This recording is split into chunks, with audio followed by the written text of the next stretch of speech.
chicken shorba.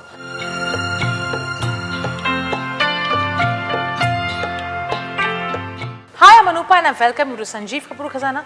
Let's make a very popular soup, a very traditional Indian chicken shorba. Very simple, very flavorful. Let's quickly run through the ingredients. For this I need about half a kilo of chicken bones, 3 tablespoons of refined flour or maida, 2 black cardamoms, 1 teaspoon cumin seeds, 1 carrot finely chopped, 2 bay leaves, 5 to 6 cloves of garlic finely chopped, salt to taste, 2 tablespoons of butter, 1 onion finely chopped, 1 tablespoon of oil, an inch of cinnamon, 6 to 8 black peppercorns, 2 to 3 cloves, 1/4 teaspoon of pepper powder, 1 teaspoon of fennel seeds, 2 to 3 green cardamoms, 1 cup of finely chopped boneless chicken. So let's begin with chicken shorba. For chicken shorba I have chicken bones here. The most important ingredient in this recipe is to make the stock. If you have a very good full bodied stock, your shorba will come out excellent. And this recipe of chicken stock you can use for various other soups. You can use it for various other stews like yakni, or you could also use it in making various pulaus. So make sure you see this recipe carefully. So first of all, let's begin. Let's take some oil, that's it. To this we have to add all the whole spices. Now in Indian food, spices play a very important role, be it shorba or be it any curry. So to make this shorba very flavorful, we'll add some whole garam masala. I have some of them. We'll start with cumin seeds, then we'll add green cardamom, we'll add cloves, we'll add black peppercorn, we'll add black cardamom, bay leaf, cinnamon. I can actually get the flavor here. To this we'll add onion and we're going to saute it. So for this we don't have to actually brown anything, just make sure that you lightly saute each ingredient so that its actual flavor comes out, and that is only possible if you do it in some amount of oil and you keep on sauteing it on not very high flame. To this we'll now add carrots. Remember, carrot and onion are quite sweet. So when you cook them, they get even sweeter. So you will have a stock which will be slightly sweet. So how do you cut down on that sweetness? You could add some amount of sourness, it could be lemon juice. You could add vinegar, or you could add ginger, which will give it slight pungency. We'll see what we need to add. Also another thing that we have added is the whole garam masala, which is also quite sharp. So it could be a possibility that we may not have to add any sourness, the garam masala will do its work well. So after you have sauteed this, we'll add in the chicken bones. And along with that we'll add some amount of garlic also. Again this you just have to saute. Chicken bones, actually not just chicken, any bone that we use have good amount of gelatin. So this gelatin, once it comes in contact with water, that's hot water, it leaves all of it into the stock, in the water that you're boiling the bones in, and that's how your stock becomes full bodied. All the flavor from the bones comes into the water, and that is how your stock becomes absolutely strong, just perfect to make any shorba. Now if we were to make a mutton shorba, we would be using mutton bones. Similarly, any soup that needs a seafood flavor, we would use fish bones, prawn heads, crab claws. All these ingredients can be used to make any seafood stock.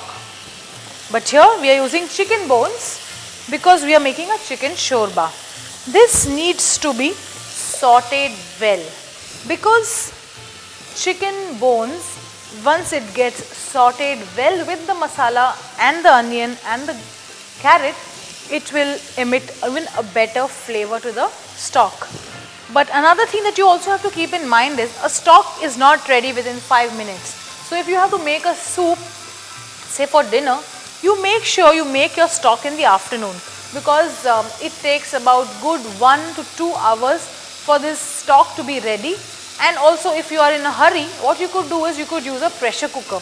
So similarly, all the ingredients put into a pressure cooker and about 3 to 4 whistles. After that, you'll see the stock will be ready. Strain it and then further use to make your shorba. So that's enough information on chicken stock. Now since we have sauteed this very well, let's add some water. And another ingredient that I've forgotten to add here is fennel seeds. Kashmiri food uses a lot of fennel in their food. So whatever curries they make or any such dish or even a vegetarian preparation that they do, they use a lot of fennel. Of course, this is not a typically Kashmiri dish, but using fennel in this recipe will work wonders. I'm sure you should try this and you'll really love the flavor of fennel in this stock. I also have one pot of stock which is boiling here. I'm going to be using this one. Let's take a wok. If your stock is ready, then to make the shorba doesn't take very long. Okay, so wok is heated well. Let's add some butter to this.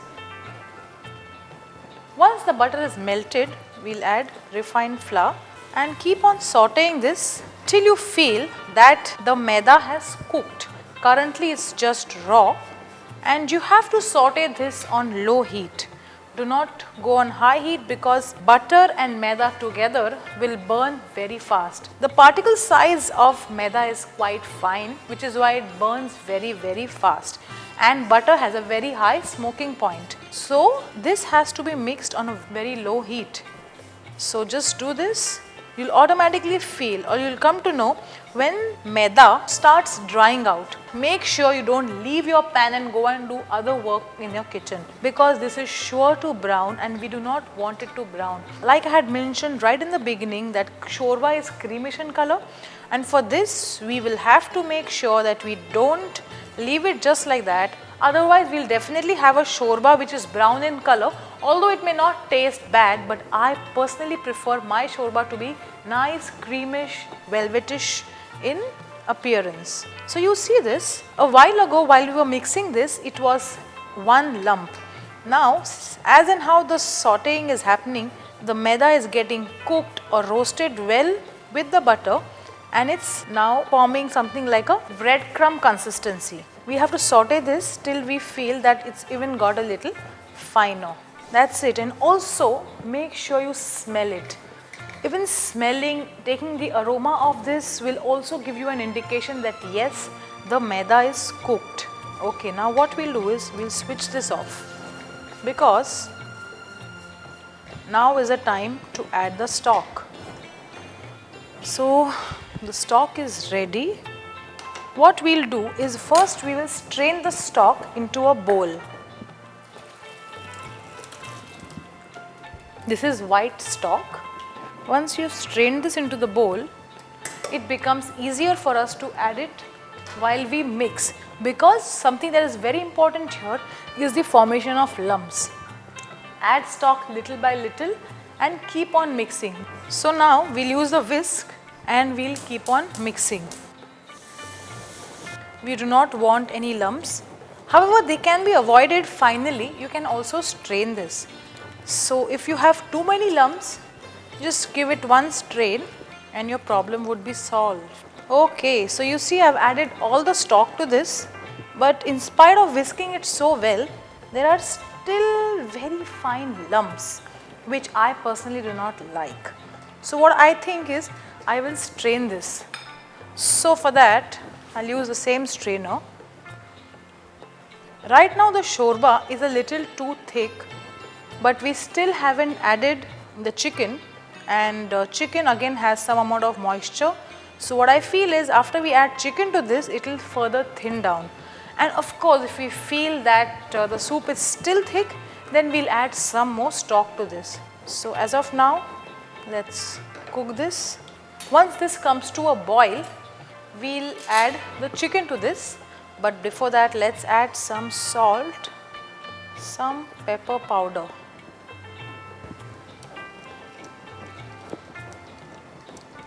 Now let's add some chicken to this. That's it. After you've added the chicken, The chicken, what I have done is I have chopped it into very fine pieces. Because what I feel is when you have a shorba, when you're drinking the soup, the chicken also has to be had along with it. So if you have bigger pieces of chicken, the soup and the chicken pieces get separated, and that's not how it should be. So the chicken pieces have to be smaller in size. You could also use chicken mince, but I personally prefer using boneless, which is cut into very fine pieces. Okay, like I told you, when you add chicken to this soup is going to be thinned down.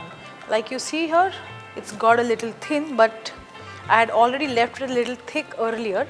So this consistency currently looks fine. Let us see after a while when the chicken is completely cooked. If we still feel that the shorba is thick, we'll add some more stock to this. A lot of people that I have seen add finally some amount of milk to it, but I feel it's not needed. However, if you feel that the flavor is too strong of the garam masala, add some amount of milk and just serve the soup hot.